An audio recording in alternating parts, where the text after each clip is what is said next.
안녕하십니까. 행복한 수요일입니다. 하나님께서 오늘 또 새날을 주셨는데 오늘 또 주님 바라보며 열심히 달려가십시다. 승리를 향해서 주님이 기뻐하시는 길을 힘있게 달려가는 우리 복된 하루 되시기를 주의 이름으로 축복합니다. 오늘은 사도행전 25장의 말씀을 통해서 공평한 저울추가 필요합니다 라는 주제로 함께 은혜를 나누도록 하겠습니다.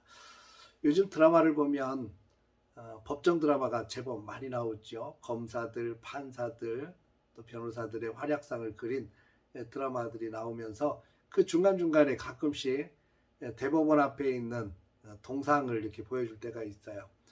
우리나라에 있는 동상과 외국에 있는 동상이 조금 다르다 그래요. 외국에 있는 동상들은 칼과 저울을 든 여인상이고, 우리나라 동상은 한 손에는 그 법전을 들고 한 손에는 저울추를 들고 있어요. 이게 좀 다르다 그럽니다. 근데 외국의 동상과 우리나라 동상을 이렇게 가만히 살펴보다 보니까 조금 더 다른 것이 또 하나 있었습니다.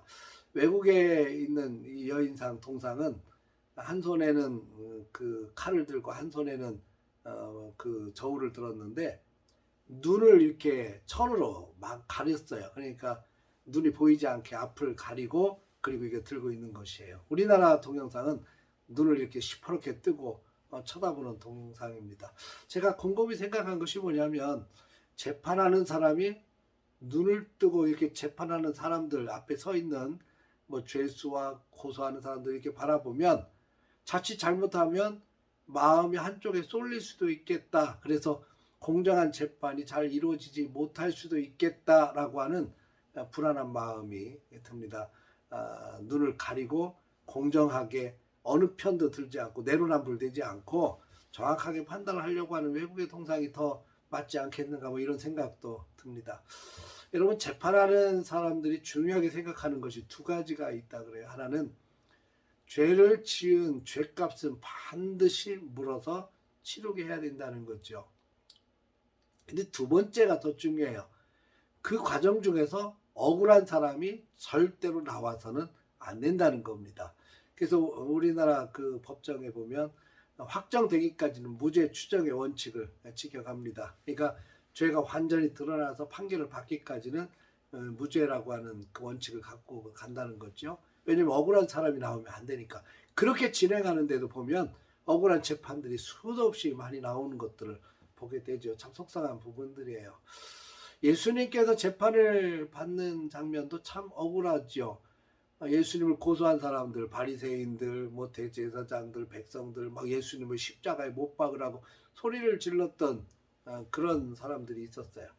이 재판을 맡은 사람이 빌라도였지 않습니까? 근데 재판장으로 끌고 온 군중들, 성난 군중들에 의해서 끌고 온 예수님을 보았는데 아무리 살펴봐도 예수님에게서 죄를 찾지 못합니다. 근데 그럼에도 불구하고 성난 군중들의 눈치를 보게 되죠. 혹시 내가 재판 잘못하면 저 성난 군중들이 폭동을 일으킬 것 아닌가 하는 그런 우려를 생각해서 마음이 자꾸 한쪽으로 쏠리는 거예요. 결국 궁예지책으로 6월절 명절에 죄수 하나 풀어주는 그런 그 전례가 있었는데, 그래서 바라바라고 하는 흉악범을 한 명을 내놓고 둘 중에 하나를 너희들이 택하라. 누구를 풀어주면 좋겠느냐 물었더니 성난 군중들이 전부 바라바를 풀어주라고, 그리고 예수님을 십자가에 못 박으라고 소리 지른 거 아니겠습니까? 그리고 빌라도는 이 엉터리 재판에 자기의 책임은 전부 이 백성들에게 돌리고 자기는 죄 없다고 물로 손을 씻지 않습니까? 그러나 2000년 동안 우리 그리스도인들에 의해서 사도신경을 통해서 예수님이 본디오 빌라도에게 고난을 받아 십자가에 못 박혔다고 고백하고 있어요. 여러분, 공정한 재판, 정확한 재판을 해야 됩니다. 그리고 억울한 사람이 나오면 안 되겠죠.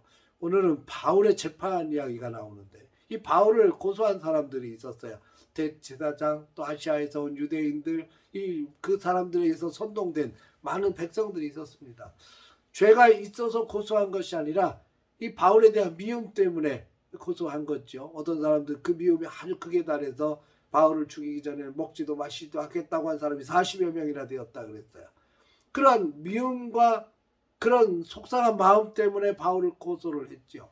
이 바울을 재판에 관여한 사람들, 뭐 벨릭스 총독이나 아니면 베스도 총독, 또 다음 장에 나옵니다. 뭐 아그리파 왕, 이런 사람들이 바울과 이 얘기를 해보고 바울을 신문해 봤는데 한결같이 결백하다는 걸 알게 돼요. 재판을 하려면 고소한 제목이 있어야 되지 않습니까? 그 제목을 발견할 수가 없는 겁니다. 신문을 해봤지만 전혀 알 수가 없었죠. 결국 유대인들의 눈치를 보면서 재판을 이어가게 되고, 바울이 로마 시민권을 갖고 있었기 때문에 나는 여기서 재판받지 않겠다, 가이사에게 받겠다, 그래서 요청을 해서 결국 바울에 의해서 로마의 죄수의 몸으로 가게 됩니다. 우리는 늘 살아가면서 참 많은 판단과 또 판단을 하고 선택을 해야 되는 그런 상황들을 맞닥뜨릴 때가 많이 있어요. 근데 나도 모르게 비판도 하게 되고 정죄도 하게 될 때 있습니다. 근데 우리가 자칫 잘못하면 내로남불에 빠지기가 참 쉽습니다. 내가 하는 일에 대해서는 굉장히 관대해지고 다른 사람들이 하는 것에 대해서는 굉장히 비판적이고 살벌하리만큼 비판적이 되는, 그래서 정죄까지 하게 되는 그런 어리석음을 자꾸 겪게 돼요. 우리가 재판관은 아니지만 그래서 정직하고 공정하게 보는 눈이 필요하다는 겁니다. 내로남불이 아니라 언제나 하나님 말씀 앞에서 정직하고 공의롭게 판단할 책임이 있어요.